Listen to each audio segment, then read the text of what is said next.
Bonjour, je suis Anne Niva sur Ravelry, Instagram et YouTube et ceci est le nouvel épisode de mon podcast, Un fil qui traîne, podcast où je vous parle de ce que je peux faire avec mes 10 doigts et un peu de notre vie ici aux États-Unis dans l'Iowa.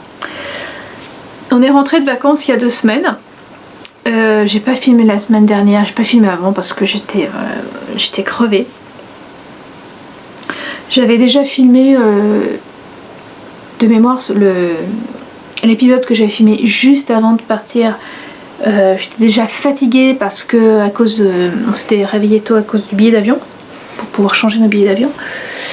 Et d'ailleurs en plus, non seulement j'étais fatiguée, mais en plus les enfants dormaient. Enfin, je parlais pas très fort. Quelqu'un m'a fait remarquer. Je suis vraiment désolée parce qu'en plus après j'ai pas pensé à augmenter le son.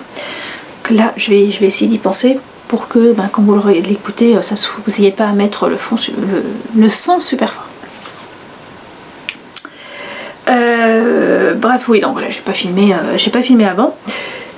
Et donc aujourd'hui, je vais vous parler tricot, je vais vous parler filage, ça faisait longtemps, couture, lecture, et puis aussi vous parler un peu de nos 2 semaines de road trip.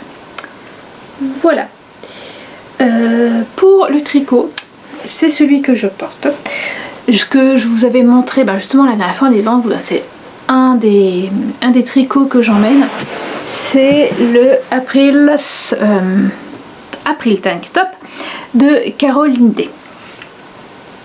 C'est un top qui se tricote du haut vers le bas. J'en avais cherché pas mal de patrons et en fait j'étais partie sur celui-là parce que je voulais utiliser au maximum le fil que j'avais, qui est le fil Belviso de Royans, qui est un mélange coton, lin, ortie.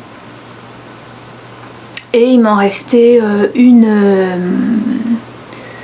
comment ça s'appelle, un écheveau 2/3 après avoir tricoté le gilet jeudi. Et donc je voulais vraiment utiliser un maximum. Et j'y suis pas mal arrivée puisqu'il me reste ça, 2 grammes, plus l'échantillon. C'est un top qui se commence par le dos en fait. Dans le dos il y a une très jolie dentelle. Donc en fait on commence par monter des mailles provisoires, par faire cette dentelle, après une bretelle, l'autre bretelle, on rajoute des mailles ici, on commence à dire par rajouter des mailles ici, on tricote une bonne partie du devant, puis on rajoute des mailles sur le côté pour récupérer aussi les mailles dans le dos, puis après c'est du rond. Alors sur les côtés vous avez une petite fantaisie avec un peu de côte, c'est côte torse 1-1. Et quand je vous en avais parlé, je vous disais je vais tricoter autant que je peux en jersey et puis après je finirai. Bon, donc là, dans la voiture, je tricote et puis à un moment, mon écheveau n'en finissait pas, je faisais hop, j'arrête. Il devait me rester à peu près la petite moitié de cet écheveau. J'ai dit c'est bon, j'arrête, c'est assez large, donc je rabats mes mailles. On rabat les mailles avec des I-cord de 2. Et puis je l'essayerai à l'hôtel. Et je l'essaye à l'hôtel et en fait, quand vous faites sur les côtés, quand vous le tricotez, vous augmentez de 4 mailles en tout, puisque c'est 2 mailles de chaque côté, tous les 5 rangs.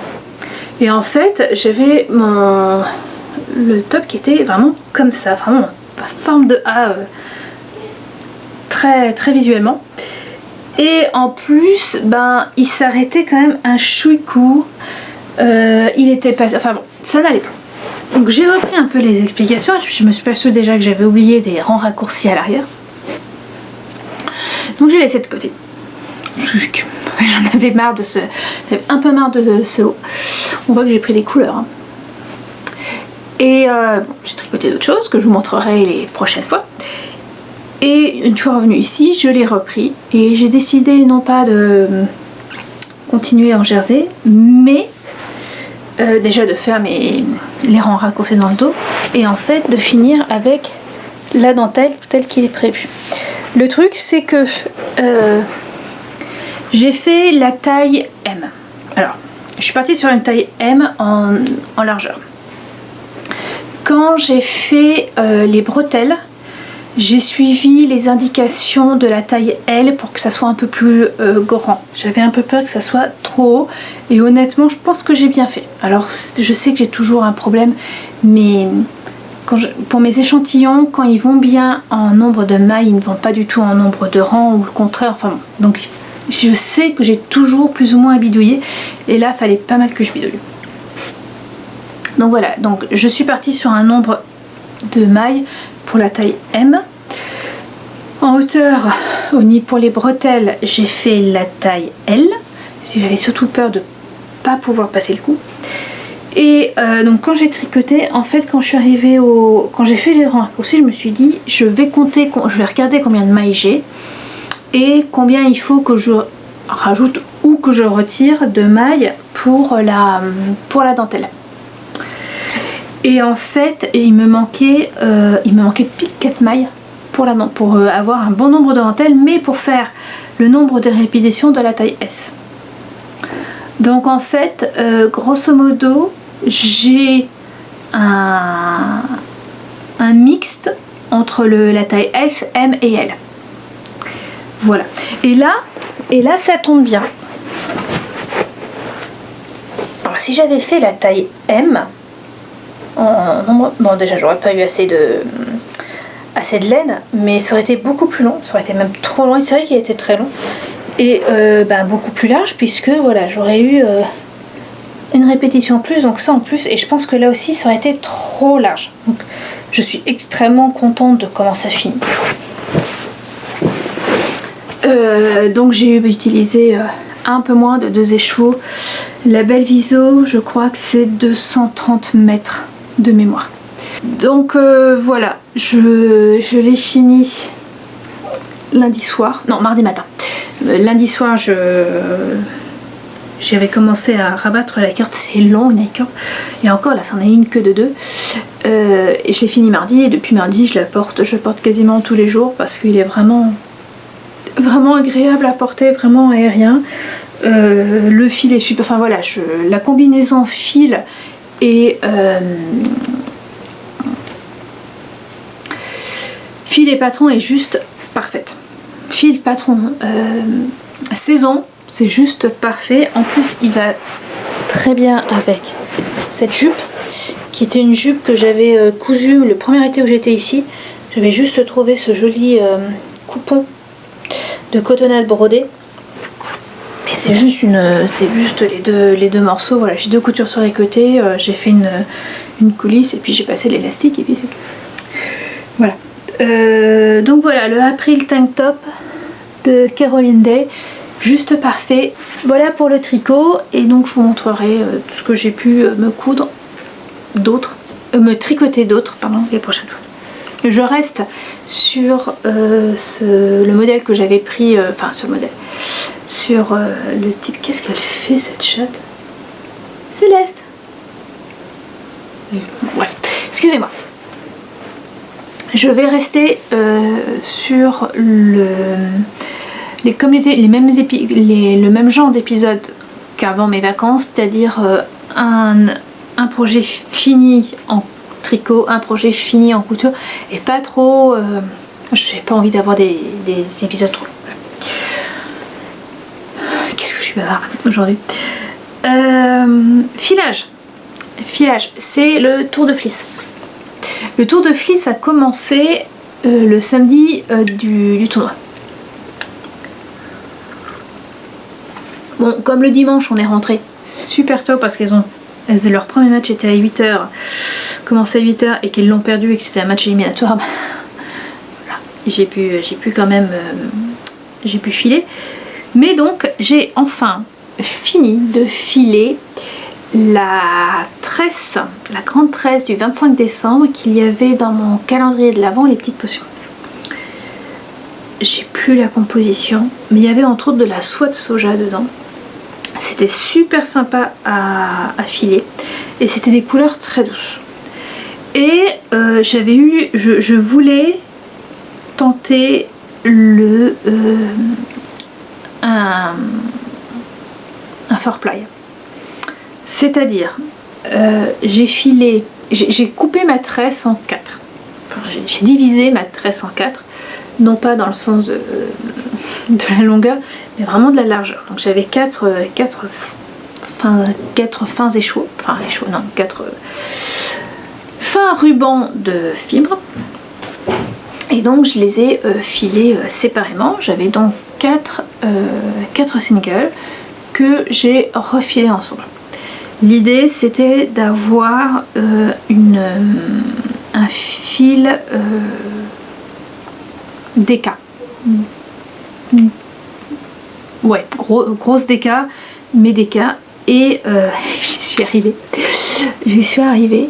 J'ai filé, mes singles étaient fins, hein, étaient vraiment fins. J'ai filé. Alors je sais plus où j'avais vu que pour tordre 4 brins ensemble, à partir de 3 brins, ce qui était bien, c'était d'avoir un guide, comme un bouton par exemple. Et donc j'étais allée chercher mon plus gros bouton en acre à 4... mon plus gros bouton à 4 trous qui s'est révélé être un bouton en acre. Donc j'ai passé mes 4 singles dedans et puis je suis allée... Ah, l'horreur. C'était une catastrophe. J'ai cassé mes singles pour pas avoir pour pas plus avoir ce bouton. Puis je me suis très bien débrouillée sans, en fait. C'était beaucoup plus simple pour moi sans qu'avec. Et donc voilà. Et comme il me restait du fil, j'ai fait un petit 2-ply. Donc ça va être vraiment, c'est vraiment du fingering. Il n'y en a pas beaucoup. Et je me dis que quand je tricoterai celui-là, je pourrais toujours tricoter en double mon single. Voilà, j'aime beaucoup. Et j'ai déjà trouvé le fil, son copain parfait. C'est mon dernier écheveau de Physalis que j'avais demandé à mon amie Fofo Capucine de me teindre avant de partir. J'avais tricoté un pull pour mon mari qui s'est révélé qui a fini pour mon frère parce qu'il n'allait pas pour mon mari, et je m'étais tricoté aussi le Il Grande Favorito le doublon avec de la moire. Donc il me reste un écheveau et je pense que les deux iront très bien. Bon, il faut que je trouve quelque chose, ça va être un accessoire, un bonnet ou peut-être un col à 2 couleurs, je sais pas. Voilà, je ne sais pas du tout, mais je sais qu'ils finiront ensemble. Voilà. Et là, je me suis mis, alors je continue à filer. Et je vais commencer à filer la fibre que mes parents m'ont offert pour mon Noël. Voilà. Couture. Alors j'ai absolument pas cousu depuis que je suis là. J'avais cousu un pyjama juste avant de partir. Je vous en avais montré un dans tissu Chanel Tram bleu rayé blanc, donc ça je voulais vous montrer, il est super. J'avais un peu peur, je vous disais que c'était un peu juste au niveau des bras et en fait à le porter pas du tout, enfin ça m'a pas du tout gêné pendant la nuit. Et je vous avais dit que je voulais m'en faire un autre en jersey. Voilà, alors voilà le jersey de Joanne. C'est un jersey viscose tout simple, hein, un peu lourd, un peu dans la même qualité que celui de ma robe noire. Alors pour les patrons, pour le bas, c'est un patron de leggings qui vient du Burda de janvier 2011. C'était normalement un leggings à manches longues, enfin manches longues, un leggings long. Voilà, alors on pouvait le faire avec une petite jupe. Et donc je l'ai reporté et en fait vous avez quand vous reportez le patron, j'avais une marque à peu près au niveau du genou et donc j'ai coupé là. Donc ça me fait un legging qui arrive à peu près, qui arrive sous le genou. Et voilà, bon, il n'y a rien à dire, hein. Il n'y a pas grand chose à dire. J'ai tout cousu avec ma ma machine à coudre. Et pour le haut, j'ai utilisé le patron Plantin, mais sans les manches. Et à la place des manches, j'ai fait des petits... j'ai fait comme pour l'encolure, c'est-à-dire un rectangle de tissu plié en deux, et puis je vais juste vous enfiler le haut. Voilà. Alors, c'était un peu un essai de tricot... C'était un peu un essai de coudre le plantain sans manches. J'aime beaucoup l'encoudre plantain.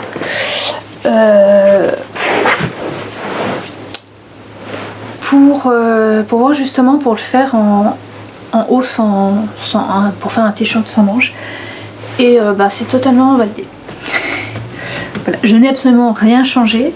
Je l'ai cousu l'automne dernier, le plantain, et j'ai repris juste le patron. Je me suis pas posé de questions, j'ai repris le patron, j'ai juste enlevé les manches et puis j'ai calculé à peu près quelle longueur il fallait que je mette. Ça a été au pifomètre, hein, donc voilà. Et puis voilà.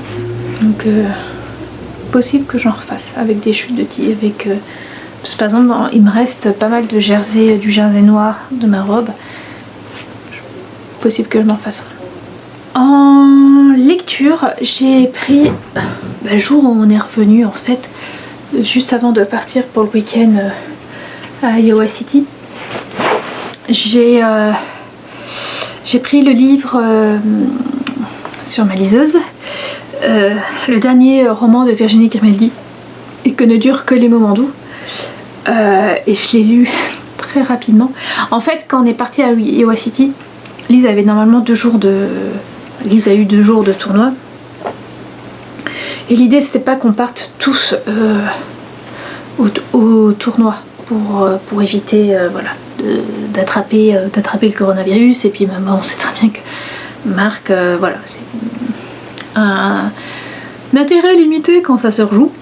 Ou même quand ça se rejoue pas. Hein. C'est le softball n'est pas ce qu'il préfère. Et donc en fait le samedi je suis restée avec lui et on a fait quelques courses, et on a profité d'être à Iowa City pour faire quelques courses et pour rester en fait dans la chambre d'hôtel, et le dimanche on a fait le contraire.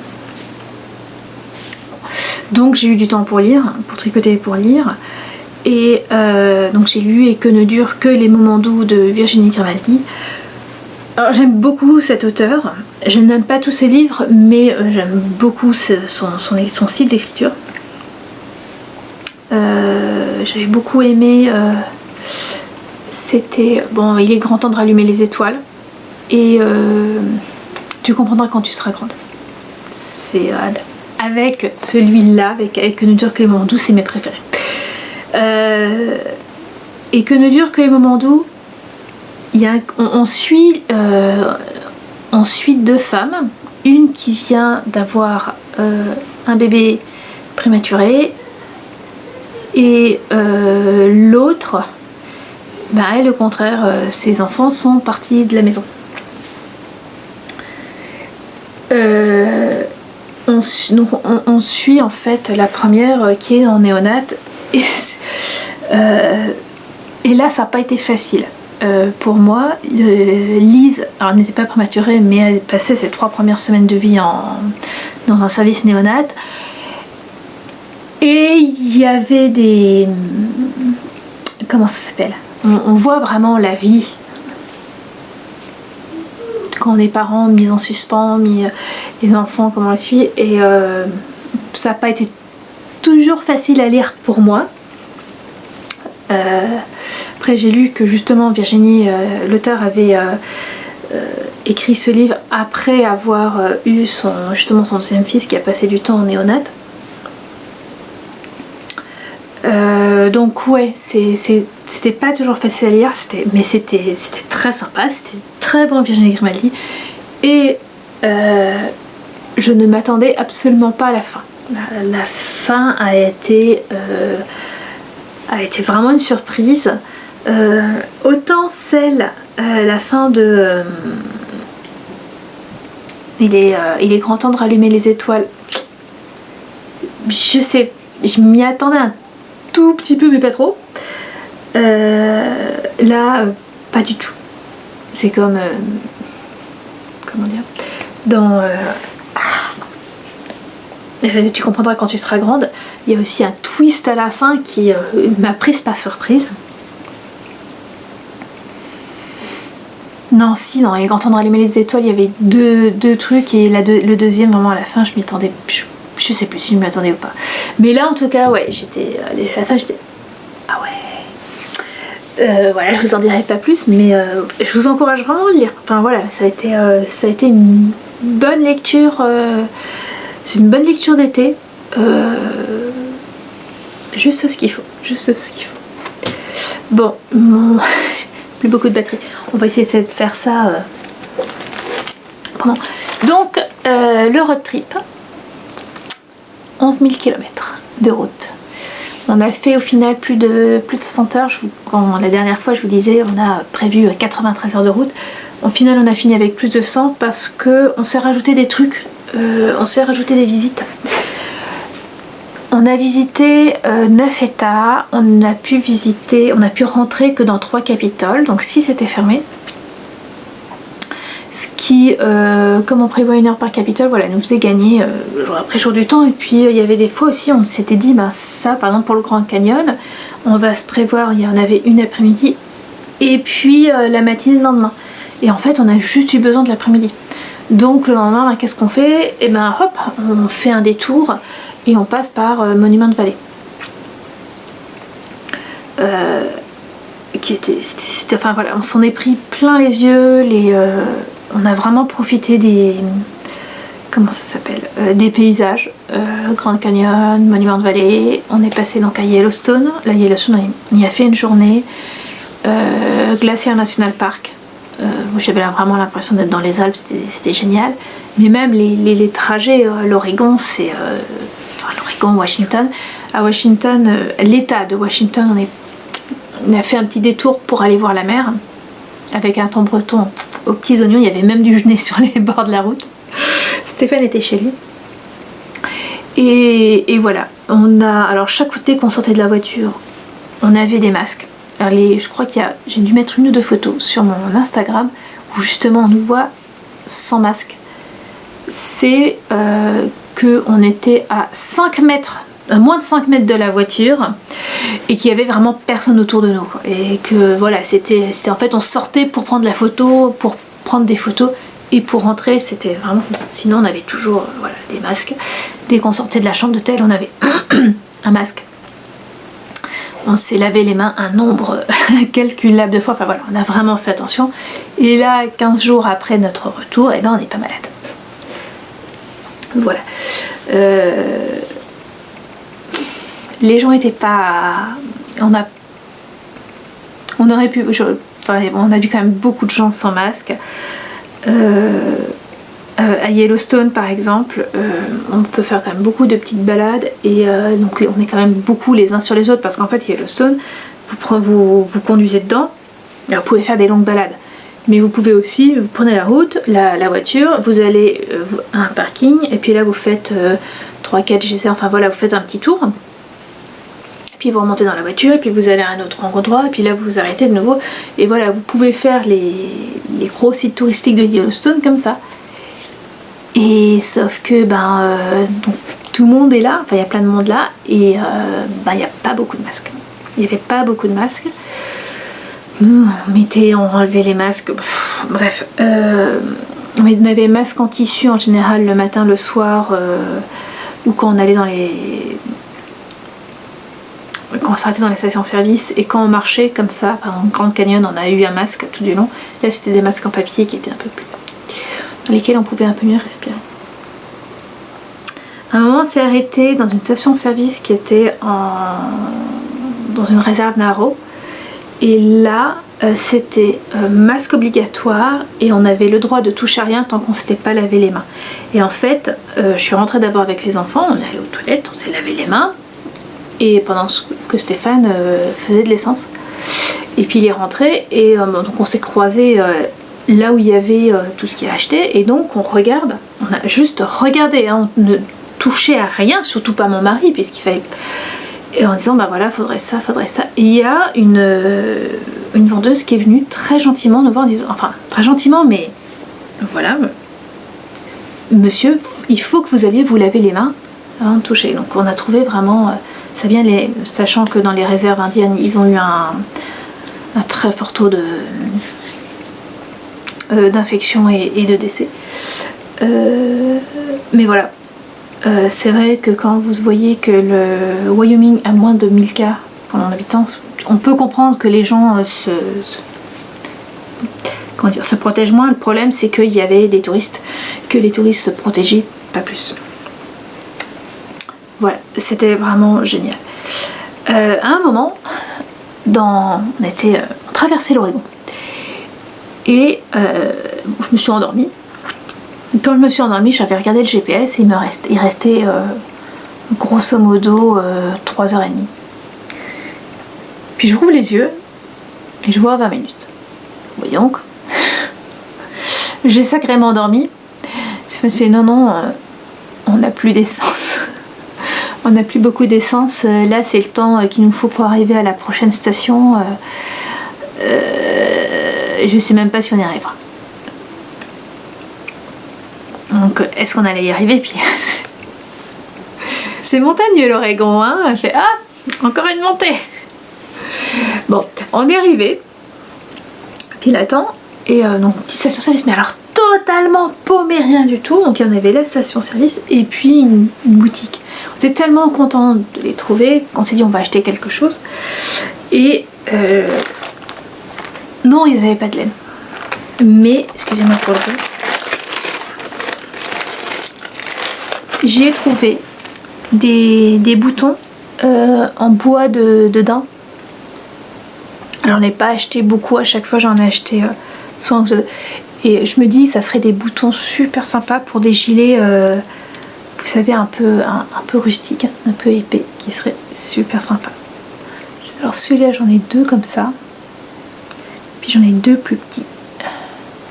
Là celui-là j'en ai deux. Voilà, c'est mon petit achat créatif de ces 2 semaines de vacances. Voilà, je vais vous laisser. On se retrouve la semaine prochaine pour à peu près la même chose.